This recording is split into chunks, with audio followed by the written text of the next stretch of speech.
Prime Minister Narendra Modi is en route to a country where no Indian Prime Minister has ever visited, Portugal. The Mediterranean country, an erstwhile naval power, was a colonial power in India where it held today's state of Goa and the tiny enclaves of Daman and Diu till 1961.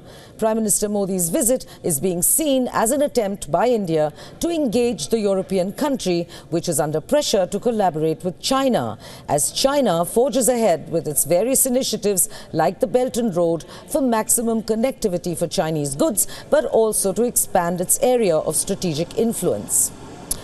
Joining me on the show is Constantino Xavier, South Asia expert at Carnegie, India.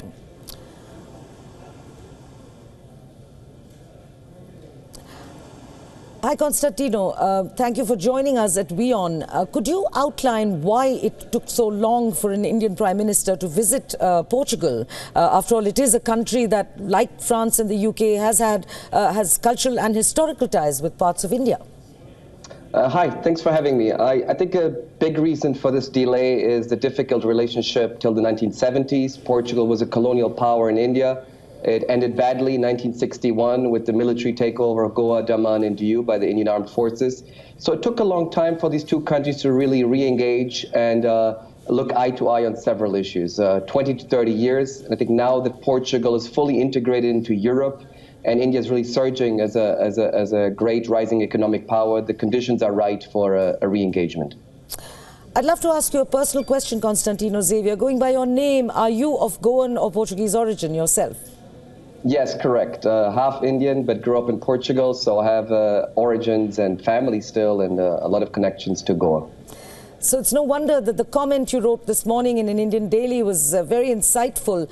Thank you for writing that. Now, in that column, Constantino, you mentioned the fact that China is keen to include Portugal in a new Atlantic route to expand its trade routes and strategic influence. Could you expand on that? Yes, I think one big reason is you've seen a tremendous rise in Chinese investments in Europe.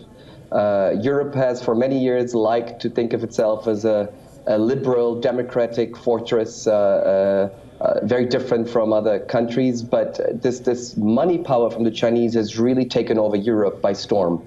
So you have the Chinese investing now across Eastern and Central Europe. They've created a new framework called 16+1 for the Central and Eastern European countries.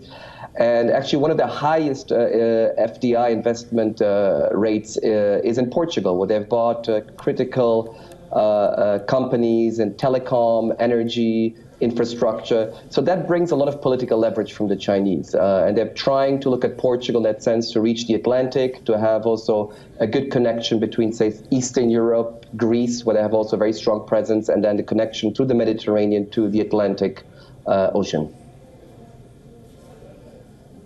Thank you very much for joining us, Constantino Xavier, and we hope to have you back on the show as the visit progresses. Thank you.